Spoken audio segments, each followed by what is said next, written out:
காப்பாற்றும், அதாவது அவங்க கிட்ட இருந்து என்ன காப்பாத்திடுங்க, அவங்க கிட்ட இருந்து என்ன தப்புவீங்க அப்படின்னு சொல்லிட்டு விண்ணப்பம் பண்றாரு. அடுத்த வசனத்துல என்னன்னு பாத்தீங்கன்னா, 3வது வசனம், என் தேவனாகிய கர்த்தாவே, நான் இதை செய்ததும் என் கைகளில் நியாயக்கேடு இருக்கிறதும். நான் இதை செஞ்சதும் எனக்கு கையில் என்ன இருக்குது? என் தேவனாகிய கர்த்தாவே, நான் இதை செய்ததும். எதை அவரை சொல்றாரு அப்படின்னு பாத்தீங்கன்னா, ஒருவேளை ஏதாவது ஒரு தப்பு நான் பண்ணிட்டேன், ஒரு பாவம் பண்ணிட்டேன், அதை செஞ்சதுனாலயோ இல்ல என் கைகள்ல ஏதோ நியாயக்கேடு இருந்தும், ஏதோ நியாயம் இல்லாம நான் கேடு செஞ்சிருந்தாலும், இப்ப நான் அவர் ராஜாவா இருக்கிறதுனால அநேகர் அவர்கிட்ட நியாயம் கேட்டு வந்திருக்கலாம்.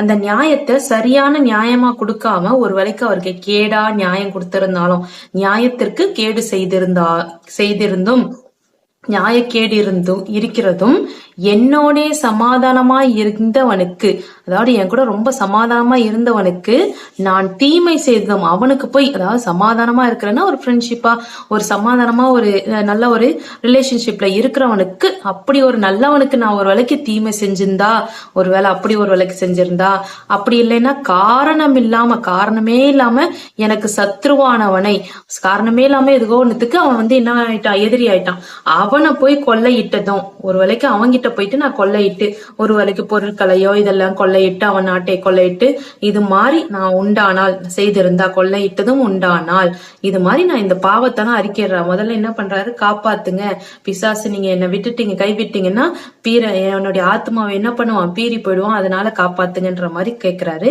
அடுத்தது அவருடைய பாவ அறிக்கை பண்றாரு. என்ன பண்றாருன்னா, என் தேவனாகிய கர்த்தாவே, நான் இதை செய்ததும், ஒரு வேளைக்கு இதை நான் செஞ்சிருந்தேன்னா, இந்த தப்பு செஞ்சிருப்பனோ, அந்த தப்பு செஞ்சிருப்பனோன்னு, ஒருவேளை நம்மளுக்கு ஏதாவது ஒரு உபத்திரம் வரும்போது நம்ம ஆண்டவர்கிட்ட, ஆண்டவரே நான் என்ன பாவம் செஞ்சிருந்தாலே என்ன மன்னிங்க ஆண்டவரே, ஒருவேளை அப்படி செஞ்சிருந்தேனா, ஒரு வேளைக்கு இப்படி செஞ்சிருந்தேனா, ஒரு வேளைக்கு நான் ரொம்ப மேட்டின்மையா நடந்திருந்தேனா, ரொம்ப பாவியா நடந்திருந்தேனா, அப்படி எல்லாம் பண்ணியிருந்தேன், என்ன மன்னிச்சிருங்க ஏசப்பா அப்படி சொல்லிட்டு நம்ம ஒரு இரக்கமா நம்மளை தாழ்த்தி அர்ப்பணிக்குமா பாத்தீங்களா? அதே மாதிரி அவரும் கேட்கிறா, ஒருவேளை எனக்கு தெரியாம யாருக்காவது என் கைகள்ல என்ன பண்ண நியாயக்கேடு இருந்துச்சோ, இல்லைன்னா என் கூட சமாதானமா இருந்தவனுக்கே நான் அவர்களுக்கு தீமை செஞ்சுட்டனோ, இல்ல காரணம் இல்லாம யாரையாவது என்ன பண்ணிட்டேன், சத்ருவாக்கி அவனை கொள்ளையிட்டுட்டனா, இது மாதிரி ஏதாவது